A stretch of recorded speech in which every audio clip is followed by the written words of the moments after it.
প্রিয় দর্শক দেখেন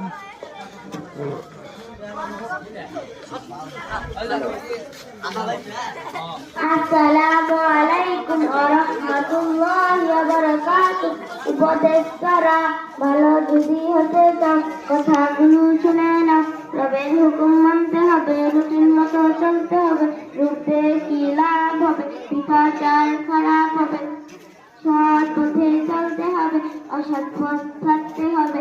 আসসালামু আলাইকুম ওয়া রাহমাতুল্লাহি ওয়া বারাকাতুহু। সকলে বলি মাশাআল্লাহ। সুন্দর একটা কবিতা আপনাদেরকে শোনা গেল। এই ছোট্ট একটা বাচ্চা, এই ছোট ছোট বাচ্চারা মাইক নিয়ে আপনাদের সামনে দাঁড়ায় কথা বলতে মানে সাহসও তো লাগে। ছোট বাচ্চা কত সুন্দর আপনাদের সামনে এই সুন্দর কবিতা শোনা গেল। এবার আপনাদের সামনে বিমান নামাজের